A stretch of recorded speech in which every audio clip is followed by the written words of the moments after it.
लोकसभा चुनाव की घोषणा से पहले पीएम मोदी एक के बाद एक कई राज्यों का दौरा कर रहे हैं। एक के बाद एक वो एक खास रणनीति के तहत दक्षिण से लेकर उत्तर भारत के राज्यों में पहुंचकर लोगों से संवाद स्थापित कर रहे हैं। जिस तरह से पीएम की सक्रियता बढ़ी है, उसे लेकर एक तरफ जहां विपक्षी दलों के पेशानी पर बल पड़ने लगा है, वहीं दूसरी तरफ राजनीतिक पंडित अपने हिसाब से इसके अलग अलग मायने निकाल रहे हैं।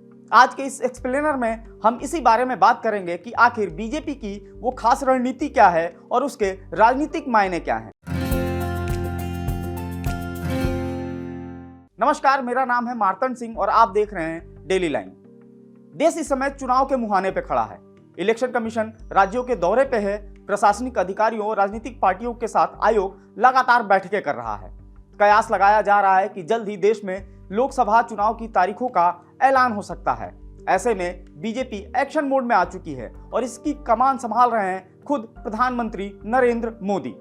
2024 के लोकसभा चुनाव की तारीखों की घोषणा से पहले PM Narendra Modi mission mode में काम कर रहे हैं। हाल ही में दक्षिण राज्य केरल, तमिलनाडु के साथ महाराष्ट्र का दौरा कर चुके पीएम मोदी शुक्रवार 1 मार्च को झारखंड, बिहार और पश्चिम बंगाल के दौरे पर निकल गए। खास बात यह है कि पीएम मोदी बिना ब्रेक लिए राज्यों का ये दौरा कर रहे हैं। साथ ही कई विकास परियोजनाओं का उद्घाटन, लोकार्पण और शिलान्यास भी कर रहे हैं। इसी क्रम में पीएम मोदी अब 4 से 8 मार्च तक 5 राज्यों का मैराथन दौरा भी करने वाले हैं, जिसमें तेलंगाना, तमिलनाडु, उड़ीसा, पश्चिम बंगाल और जम्मू कश्मीर शामिल हैं। जहां वो एक हफ्ते में दूसरी बार बंगाल में रहेंगे, तो सबसे पहले बात करते हैं पश्चिम बंगाल की ही। आखिर बीजेपी बंगाल को क्यों तवज्जो दे रही है और पीएम के दौरे के मायने क्या हैं? प्रदेश बीजेपी पहले दिन से ही संदेश खाली के मुद्दे पर सत्तारूढ़ तृणमूल कांग्रेस सरकार और ममता बनर्जी के खिलाफ आक्रामक मुद्रा में है। पिछले महीने इलाके में तृणमूल कांग्रेस नेताओं की तिकड़ी यानी शाहजहां शेख, शिव प्रसाद हजारा और उत्तम सरदार के कथित अत्याचारों और यौन उत्पीड़न के खिलाफ महिलाओं के सड़क उतरने के बाद से ही पार्टी के नेता लगातार इस गांव का दौरा कर रहे हैं। दरअसल बीजेपी सिंगूर और नंदीग्राम की तर्ज पर ही संदेश खाली आंदोलन को भी खड़ा करना चाहती है, जिससे कि महिला सुरक्षा के मुद्दे पर ममता सरकार को घेरा जा सके। 8 को महिला दिवस के दिन पीएम बंगाल में रहेंगे। हाल ही में टीएमसी के नेता पर महिलाओं ने प्रताड़ना का बड़ा आरोप लगाया था। पीएम के कार्यक्रम पर नजर डालने पर बीजेपी की रणनीति धीरे धीरे समझ में आती है। दरअसल सत्तारूढ़ तृणमूल कांग्रेस को बड़ा झटका देने की तैयारी में जुटी बीजेपी ने संदेश खाली की घटना को बुनाने की बड़ी रणनीति तैयार कर ली है। खुद प्रधानमंत्री नरेंद्र मोदी अंतर्राष्ट्रीय महिला दिवस पर बारासात में महिला केंद्रित एक जनसभा में संदेश खाली की पीड़िताओं का दर्द सुनेंगे।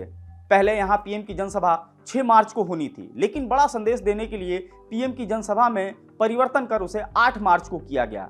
ये तो जग जाहिर है कि ममता बनर्जी गाहे बगाहे बीजेपी और खास तौर पे केंद्रीय नेतृत्व को घेरती रही हैं। ऐसे में बीजेपी को संदेश खाली के बहाने एक बड़ा मुद्दा हाथ लगा है और पार्टी इसे भुनाने में कोई कोर कसर नहीं छोड़ना चाहती है। दूसरी बात, चुनाव के पहले जो रिपोर्ट सामने आ रहे हैं, यानी कि जो सर्वे रिपोर्ट अभी तक जो है अलग अलग सर्वे हुए हैं, उसमें जो रिपोर्ट सामने आ रहे हैं, उसमें वोटिंग प्रतिशत के हिसाब से इस बार टीएमसी को 44.5% वोट मिलने का अनुमान है, जबकि बीजेपी को 43% वोट मिल सकते हैं। वहीं सीटों की अगर बात करें तो 42 लोकसभा सीटों वाले प्रदेश में बीजेपी को 20 तो टीएमसी को 21 सीटों पर जीत हासिल हो सकती है। झारखंड और बिहार में भी बीजेपी लोकसभा चुनाव के पहले सारे कील कांटों को दुरुस्त कर लेना चाहती है। यही वजह है कि पीएम जब 1 मार्च को धनबाद पहुंचे तो उन्होंने कांग्रेस और जेएमएम यानी कि झारखंड मुक्ति मोर्चा पर सीधा हमला बोला। पीएम ने जनसभा को संबोधित करते हुए कहा कि जेएमएम और कांग्रेस ने झारखंड की जनता को लूटकर आपके पसीने की कमाई से अपने लिए बेनामी संपत्तियों के पहाड़ बना लिए हैं। आपने देखा कि यहाँ किस तरह से नोटों की गड्डियां निकल रही हैं। जेएमएम का मतलब हो गया है जमकर खाओ। वहीं बिहार में नीतीश कुमार के एनडीए में वापसी के बाद पहली बार पीएम मोदी और नीतीश कुमार एक साथ मंच पर दिखे। दरअसल बिहार में तेजस्वी जिस तरह से लोगों के बीच पहुंच रहे हैं और उनकी लोकप्रियता में इजाफा हो रहा है, उसे काउंटर करने के लिए पीएम मोदी के अलावा बीजेपी के पास कोई दूसरा विकल्प नहीं दिखता है। आपको बता दें कि बिहार में लोकसभा की 40 सीटें हैं। 2019 में एनडीए को 39 सीटों पर जीत हासिल हुई थी, लेकिन सर्वे में यह बात सामने आई है कि एनडीए अलायंस को पिछले साल की तुलना में इस बार झटका लग सकता है। वहीं पीएम मोदी एक बार फिर दक्षिण भारत के दौरे पर जाएंगे। दरअसल दक्षिण का किला ऐसा है जिसे अभी तक बीजेपी पूरी तरीके से भेदने में सफल नहीं हो पाई है। यही वजह है कि कहीं ना कहीं इस दौरे को भी चुनाव से जोड़कर देखा जा रहा है। अयोध्या में राम मंदिर के शिलान्यास के पहले भी मोदी दक्षिण भारत के राज्यों के दौरे पर रहे थे। जानकारों का मानना है कि बीजेपी दक्षिण भारत में चुनाव परिणाम को लेकर आशंकित है। पार्टी के सामने कर्नाटक की 28 में से 25 सीटें और तेलंगाना में 4 सीटें बरकरार रखने की चुनौती है।